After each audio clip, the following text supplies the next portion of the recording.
Hey everybody, Rob Maurer here, and today we're going to spend some time going through a little bit of follow-up on the bull-bear debate earlier this week, specifically on Tesla's profitability. We do have a little bit of news, but that'll be the focus for today. First, let's talk about the stock though. Of course, today is the last day of trading pre-split, so on Monday we will open up at 1/5 the price. Tesla today closed down 1.1% to $2,213.40. So post-split, we should open on Monday at $442.68. I've had some questions on when those changes will be shown in accounts. I think that varies by brokerage, but I can say for Fidelity, they provided me with an update saying, quote, your current positions and prices adjusted in your account over the weekend of August 29th, 2020, end quote. So sometime over the weekend doesn't exactly say when. I would imagine most brokerages will do the same, though it might also take until Monday morning. I also want to point out that TD Ameritrade at least has informed me that trading will not be available in the extended hours, so after hours today, or in pre-market on Monday. So just something to be aware of, though I'm a little bit confused on it because right now there does seem to be some trading after hours, but I'm guessing that's just reconciliation from trades earlier in the day or options positions. Alright, moving on to profitability then, I wanted to address a specific point that we had discussed in the bull-bear debate, and that was Tesla's profitability and the reliance on regulatory credits. This is a common criticism of Tesla that I have seen out there, especially with the potential for S&P 500 inclusion, because that hinges on being GAAP profitable for the trailing 12 months, as well as the most recent quarter. And this is true. Tesla has used those regulatory credits over the last 12 months to push them to be GAAP profitable. So if we look at their Q2 update letter, we can see that for the last 4 quarters, the GAAP net income has been $143 million in Q3 of 2019, $105 million in Q4, $16 million in Q1, and then $104 million in Q2. So over that period of time, Tesla has totaled $368 million in GAAP net income. However, also over that same period, they've recognized more than $1 billion in regulatory credits. So not including those regulatory credits, over the last 12 months, Tesla's GAAP net income would actually be a negative $681 million. Now, personally, I don't think it's fair to completely exclude those regulatory credits. That is revenue for Tesla, that is profit for Tesla they can reinvest in the business. That is coming from other automakers. That's not coming from the government. It's coming from the failure of other automakers to meet government requirements, which then Tesla capitalizes on. So that's real money that Tesla can build real things with. It shouldn't be completely ignored when considering Tesla's business, especially considering the overall trend towards more strict regulations around emissions, and so far the lack of competitive vehicles that have been brought to market by these legacy automakers that are having to meet these stricter regulations. Tesla's balance sheet is going to continue to benefit from this for a number of years, but all that being said, you don't want your business to be reliant on those regulatory credit sales to be profitable, so analyzing the business without them definitely has merit as well. So that is what I want to focus in on today because unfortunately, generally that analysis stays at the surface level of saying, oh, Tesla is only profitable because of these regulatory credits. Without them, they're losing tons of money. Well, no, not really. If we look at non-GAAP net income, the only difference from GAAP net income and non-GAAP net income for Tesla over the last 12 months has been stock-based compensation.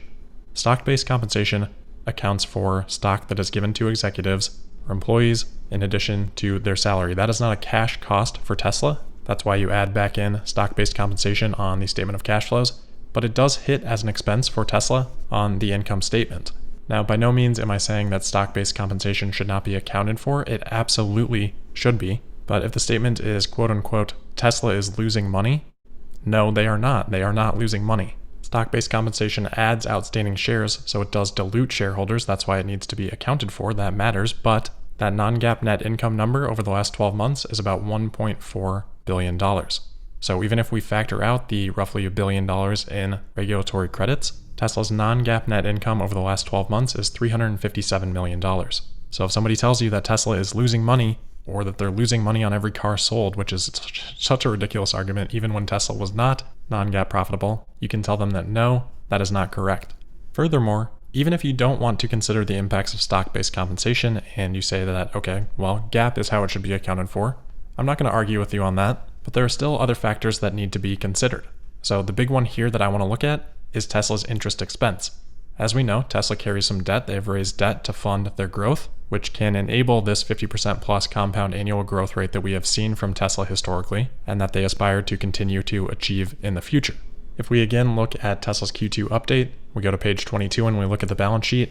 The very bottom line there, we can see that Tesla's total debt, excluding vehicle and energy product financing, so leases related to those products, which are collateralized by the vehicles or the energy products themselves, so are not factored in here, we can see that Tesla's debt is about $8.5 billion. If we look back at the income statement, Tesla has paid about $175 million per quarter on interest expense on that debt. Now that's a real expense for Tesla. That's $694 million over the last 12 months. But those expenses only exist because of decisions that Tesla has made in regards to how to finance their company. They could have raised that capital with equity instead of debt and not had those interest charges over the last 12 months. We'll talk more about that point in a second, but Tesla also could have just operated with less leverage.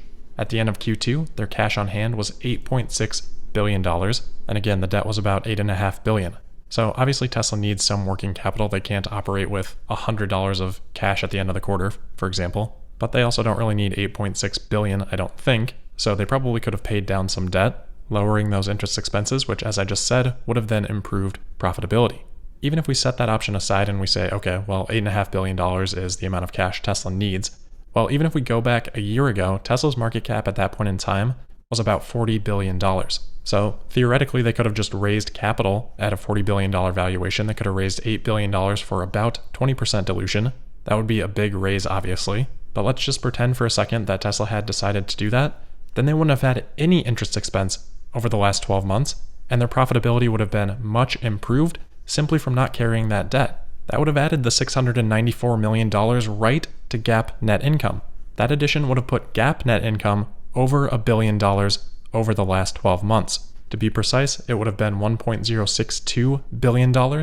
Regulatory credit revenue over the last 12 months was $1.049 billion. So, if we take out the regulatory credit revenue, we take out the interest expenses, GAAP net income over the last 12 months would have been a positive $13 million.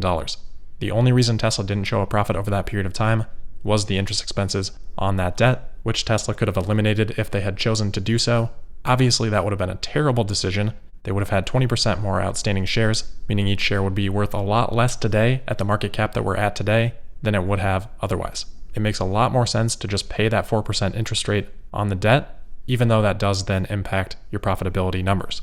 If we put all this together and we look at the net income, excluding regulatory credits, excluding interest expenses, and excluding stock-based compensation, over the last 12 months, that's been just over $1 billion positive for Tesla. The last point I'll make on this is that everything that we just said looking backward also applies going forward, except right now, Tesla's market cap is about $413 billion.